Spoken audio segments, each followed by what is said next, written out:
So here we are, episode 2. If you tuned into episode 1, thank you very much indeed. It's gone down a lot better than I expected. But in case you missed it, we released a mini episode, which was a sort of add-on to episode 1.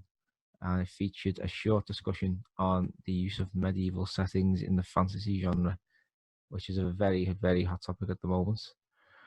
All in all, I think it went good. The first episode, we had a lot of extra material, so we spun that off into extra little mini episode, focusing on specifically medieval European settings and the overuse of European culture and historical background.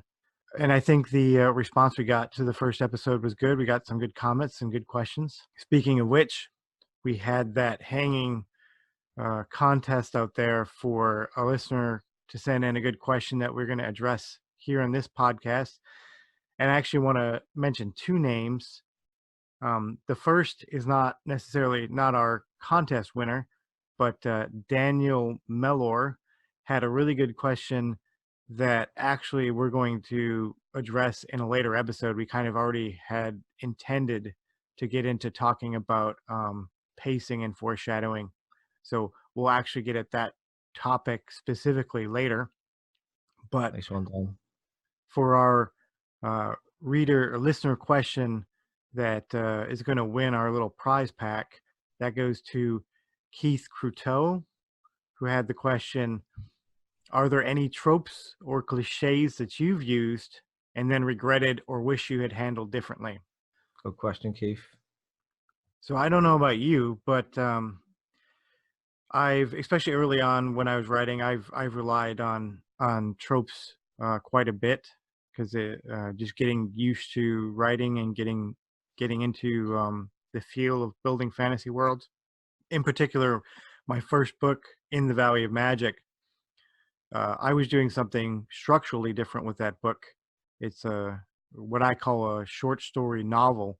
So each chapter is a different character with a sort of internal chapter character arc, but all the chapters flow together into one linear plot. So it's kind of like reading a novel, but it's also kind of like reading a short story collection.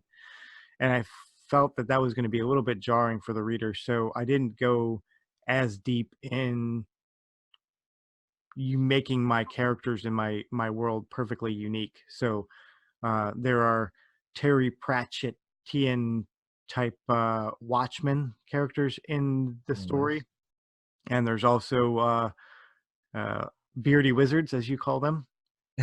And those two groups particularly probably could have used a little bit more nuance and a little bit more depth in understanding who these characters are and what they makes them different than your standard fantasy Watchmen or standard fantasy wizard. What about you?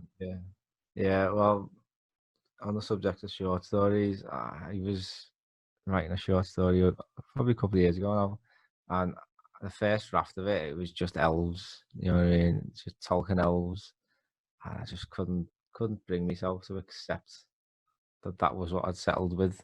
So I had to scrap them in the end, and I rewrote the whole story, and hopefully it came out a bit better.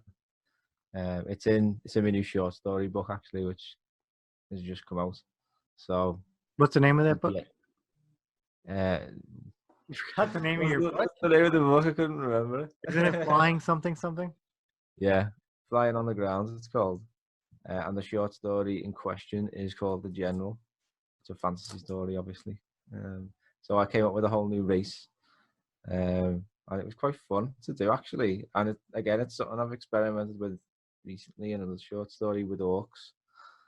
And I think it's more satisfying. I don't know about you. Do you find it more satisfying when you come up with something original and you really end up liking it? Yeah, I think it depends. So, when I took over of Metal and Magic, we were still just developing the world and kind of pondering things, and the plan was to use very conventional races. So literally calling them elves and dwarves and centaurs, and I wanted to move away from that. So I think, yeah, we've moved away from that, and we've started building a system where you can have different types of races, but they're new and they're original to that world. but races do have their uses. I wrote a Flash story called "The Performance of a Lifetime," and it's only 1,200 words or 1,500 words or something. It's very short. There's no time for world building or racial development. So I used goblins, and they're green, icky goblins, and they do goblin things. But there was just no space for doing. I needed a villain that this roguish character, you know, plays off on, and goblins were the thing. And so now it works in flash fiction when you don't have time to to really develop ideas. It helps to have tropes that people are familiar with. Yeah, reference points, like you say. Things that can say a lot without saying very much at all. But now back to the topic at hand, tropes in fantasy. In episode 1, we looked at the negative side, the terrible cliches that riddle the genre. And this week, we're going to look at how we can use the tropes that we've just been discussing in a positive way. Yeah, so I think there's an important difference that is often made. So there's cliches, which are tired and overdone and typically need to be avoided. And then there's tropes, which are conventional ideas to a genre, which may or may not be cliche depending on how you use them. So this episode will look at employing tropes and employing common fantasy ideas, but trying to do them in a different way that is unique and interesting. So in the last episode, we did dedicate quite a bit of time to talking about the different races in the fantasy genre, and we were quite negative about it, really.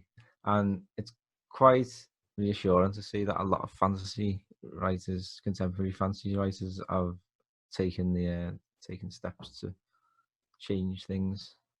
So, I mean, one race in particular that I've seen used in very different ways in more sort of recent fantasy is with elves. The traditional Tolkien idea of an elf is the forest-loving, pointy-eared, awesome with bows creatures that have become like really popular. To be fair, they are like a really likable sort of race, and the Lord of the Ring movies, I think, sort of added to that.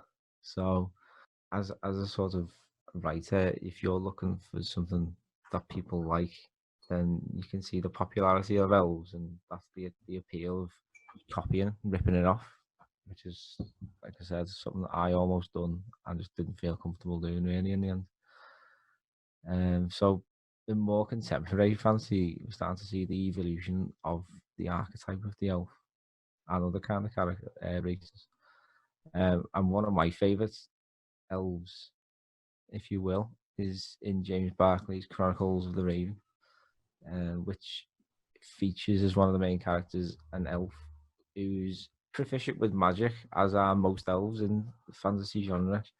But he's also very gritty, he's flawed, and he's just struggling like everybody else. So that main elf character is called Ilkar, and like you see throughout, little hints at his the classic elf tropes, you know, like how that they're really old. So there's often jokes about how old he is, though you never find out how old he actually is. And like I said, he's very good at magic, which is again sort of an elf trope. And I haven't really read much of Barclay's other series, but I understand that in one of them he completely twists that sort of archetype of an elf and makes them dark and twisted. Sort of like what you see in the Dark Elves in Skyrim, the Elder Scrolls games, if you ever played them, JM. The Elder Scrolls game, yeah. Yeah, I love the Elder Scrolls games. I think the best dark elves though come from the Dungeons and Dragons. Oh yeah, good shows.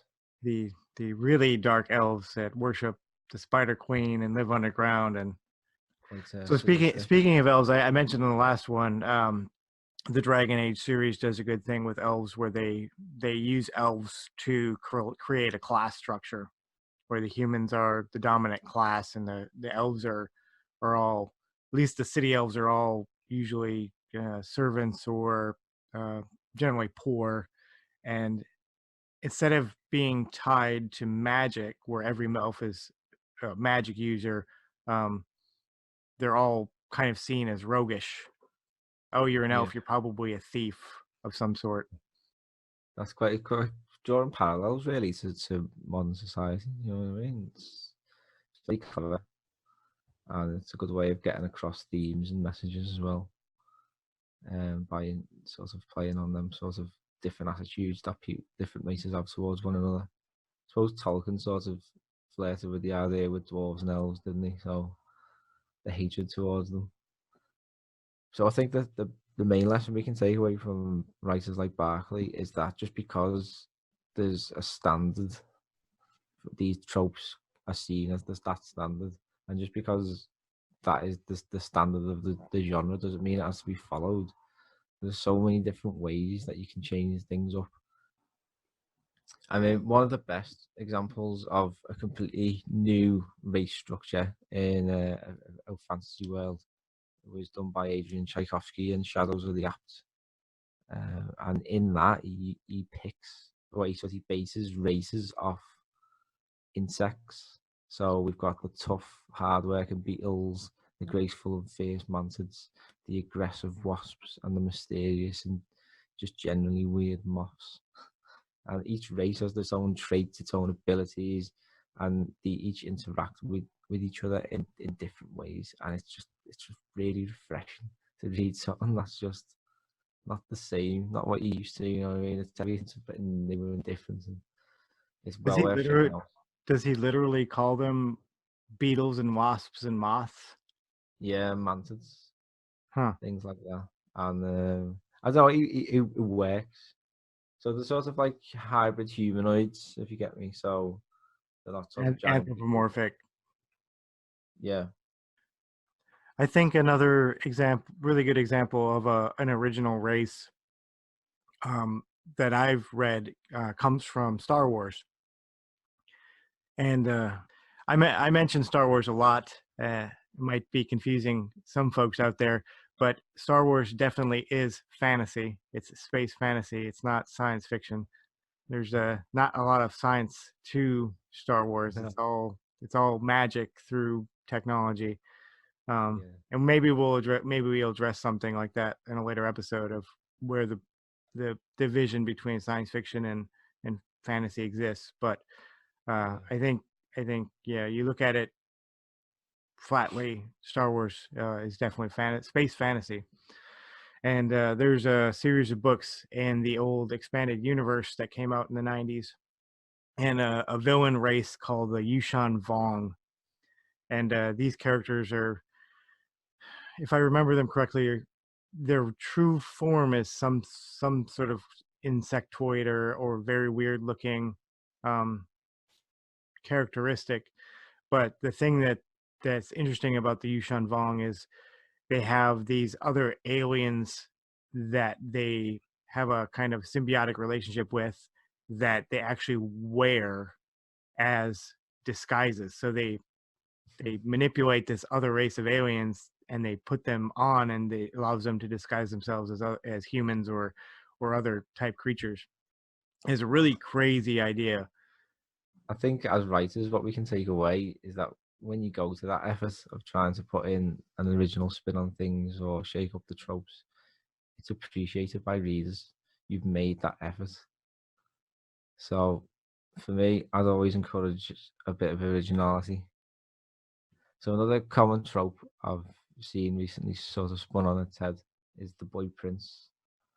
So by this, I sort of mean the young prince that's not so much a fan of his fortunate position and who yearns for more freedom or for something he can't have. And then all of a sudden is thrust into a position of responsibility that he isn't quite ready for. And that's the general vibe of the cliche, I think. Um, and it's always to do with the monarchy as well. There's a lot of focus on that. I suppose I don't want to talk too much about the negatives, so instead I'm going to talk about an example I've come across recently that's just shook up that tried and tested trope. That was a bit of a tongue twister there. Tried and tested trope. and it's a story by Joe Abercrombie. The book's called Half a King, and it's a coming-of-age tale about young Prince Yarvi, who has a deformed hand, and as a result of this, he's branded a cripple. A bit similar to Tyrion Lannister, who I'm going to come on to in a little bit. But so because of all the scorn that Yarvi's everyone throws at Yarvi, he's just rejected the idea of becoming a king, and all of a sudden, fate thrusts him into the role of the king. And there are some who will not accept him for who he is, basically remove him straight away, and leaves Yarvi in a position where he's chased out of his home, but he's got this sort of attachment, this sort of desire to reclaim what is essentially rightfully his. I suppose it's perfect for a coming of age tale, because that sort of petulant young prince has just found himself having to grow up very, very quickly, and he learns a lot of lessons in the meantime, which make him a better person. So that's a good example. And I mentioned Tyrion Lannister before. I mean, he's not a prince as such, but I think he kind of falls into this category as sort of privileged son of a lord, rich lord, and obviously he's branded a cripple too. And I don't know. I don't want to go too much into about Tyrion Lannister because I'll be talking for ages. He is one of my favorite characters in the fantasy genre. It's just he's the antithesis of the trope. But like Okay. half a king, so Prince Yarvi, what makes him different, other than being a cripple, which is kind of a trope of itself and at this Yeah. point of its own. So Tyrion Lannister, I think you can say he is different from the typical boy prince trope just because so much bad happens to him and nothing seems to go right. And he's always on the the sharp end of the sword, having to think his way through problems, and his heritage does nothing to help him. It's actually a burden to him. So I think that's what makes Tyrion Lannister a more compelling character. So those all create conflicts for the character that just help that character develop, and you see a lot of change from the beginning of the story to the end of the story in Tyrion Lannister's character, just because of all those conflicts that he has to overcome because of his heritage, rather than being solved by his heritage. So here, essentially, what we've got is a complete shake-up of the tried and tested trope. We've still got the reluctant prince, but it's not through petulance that he found himself reluctant. He's actually been horribly rejected by his own people, and he finds himself bound to it, something that he never wanted, and he's hell bent on getting it back. So I'm going to take my few minutes here to focus on one work in particular, one story in particular. And I think there's a lot of examples of books and stories that take tropes and take them in a different direction, or invert them. One example that gets a lot of credit is All the Birds in the Sky by Charlie Jane Anders. It won the 2017 Nebula Award for Best Novel. And Anders takes a bunch of different common fantasy and science fiction tropes. Her book has a wizard school in it, but it's not really a good place to be. It's definitely not a conducive learning environment. And then one of the kind of underlying tropes in her book is the prophesized hero.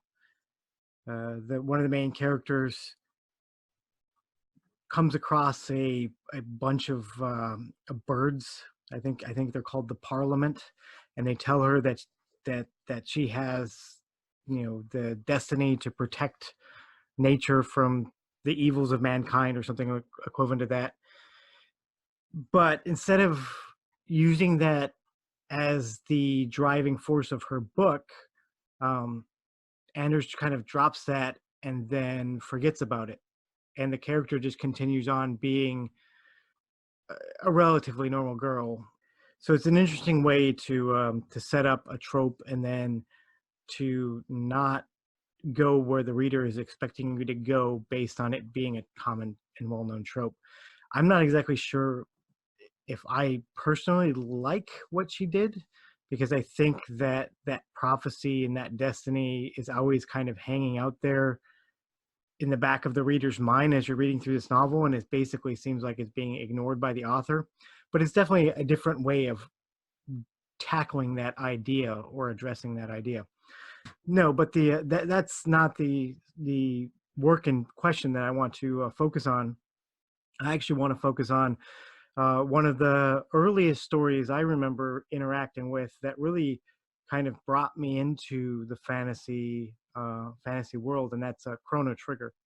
So for those of you who don't know, Chrono Trigger is a uh, Japanese style RPG game from the early 90s that came out on the Super Nintendo system, and it is regarded as one of the best role-playing games, one of the best games period of all time, in large part because of the brilliant story. And one of the things that Chrono Trigger does, the writers of Chrono Trigger, one of the things they do is they set up a lot of common tropes, and then they twist them, or they take them in a different direction, and they leave you with an unexpected result. Um, this kind of came to mind as I was reading an article on Tor.com by Peter Tirias, um, who was writing about replaying the game and his experience of replaying the game and interacting with the story again and noticing all these things that he didn't notice before. So one of the tropes that you encounter early on in the game is the damsel in distress, or the princess who needs rescuing, and this is set up pretty clearly, um, that it's going in one direction early on in the game. One of the characters, the female character, uh, falls into trouble, and the hero, whose name is Chrono, has to actually travel back in time to chase after her and rescue her. And it's all this. It's a very blatant setup of a typical the boy hero has to rescue the girl type story. Although when he arrives back in time, he finds that she is perfectly safe and she's in the castle and everything's okay. And where the player is kind of given this shock that the story didn't turn out the way they were expecting. They were expecting to be the rescuer, and all of a sudden everything's fine. And then the princess disappears. And what's interesting about this is, um, in the end, the princess needs to be rescued, but she doesn't need to be rescued because she cannot defend herself, or she's weak. It's not any question of the princess's own agency. She just disappeared and she no longer exists to defend herself. Um, and then in order to go rescue the princess, Chrono is joined by his friend, who is another female character and just a brilliant inventor who invented all the time machine stuff. So that experience, that storyline, really kind of unpacks the damsel in distress, the princess in distress trope, and takes it a different way. And then when you eventually rescue the princess, she actually joins your party and is actually a pretty powerful fighter in her own right. Another trope that Chrono Trigger kind of digs at is the so-called prophesized hero, or the farm-boy hero. And typically in this trope, you have a naive backwater country boy or girl who has no um, political or military education, has no particular military skill, um, but they're thrust into the war of good and evil, and somehow they become the dominant hero. And it's all wholly unrealistic. Um, Chrono Chrono Trigger attacks this prophesized hero trope really well, um, with a character called Tata. So when the characters go into the past and They're fighting the villain who is called Magus, who's a kind of a sorcerer type character. They come to this village and they hear, you hear in this village from the villagers that the the sacred hero has arrived, or the prophesized hero has arrived. And then you later on learn that this is this little boy named Chada, who is not at all a hero. He's nothing. He discovered the hero's badge, and now everybody thinks he's the fated, knight that's going to come and destroy the sorcerer. And at first, Chada had enjoyed the attention he was getting, and now he's totally scared because he knows that he can't fulfill the expectations that have been levied on him. Ironically, in the story, there is a character that fits the ideal of what we would think as um, this ideal hero knight, fantasy knight type character, and that's Frog, or Glenn, as his real name is. And while Tada is masquerading as the prophesied hero, wearing the hero's badge, Frog is in hiding because of his own shame, and he feels shame, one, because he was turned into a frog and he looks ugly, but the other thing is he feels like he failed his companion Cyrus, who was killed by Magus. So you actually have an archetype fantasy knight hero, but he's not the one out in the spotlight because of his shame. And it's a very deep storyline, and it's a very compelling storyline. And those two characters, Tada and Frog, really flip the fantasy hero trope on its head. I think that when you play Chrono Trigger, you encounter a lot of things that start out very tropish. You encounter a robot who seems like at first he wants to be human, but then later down in the story, that robot has an encounter with other robots, and he's torn because he doesn't fit in with the other robots. So instead of just a robot, just a Data-like character where a robot is just trying to be human, which is done a million times, you actually see a character who is torn between the human and the robot world and doesn't really fit in on either side. And just like with Frog and Tada, that tension makes the story, it makes the character just a lot deeper, a lot more compelling. And I think a lot of those story designs and the subverting of tropes in order to deepen the player's relationship with these characters is what makes that game, and which makes that story so emotional and so touching, and it draws people in and it keeps people playing again and again. Well, that's it for another episode. Thank you very, very much for listening. Next time, we're going to be looking at world building, which is a big subject, a popular subject for all fantasy writers. What are we going to be looking at specifically, though, JM? So we've spent all this time talking about races and characters and backgrounds and having great ideas and having unique ideas. So next time we're going to talk about how do you put all that together, and more importantly, how do you get that into your story, into your prose, in a way that is approachable and appreciated by the reader.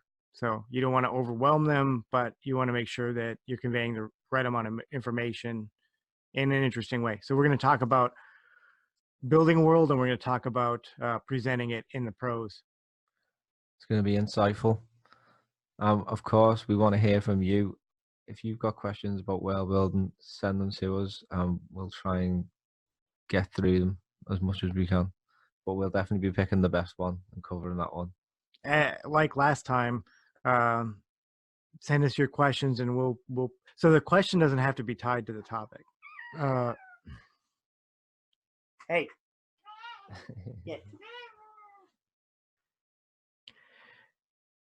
And then, of course, like last time, we're reaching. Give me a second. Shut up. Cat needs to compose itself. So, send in your questions. Anything fantasy related. It doesn't have to be related to world building, but if it is, all the better.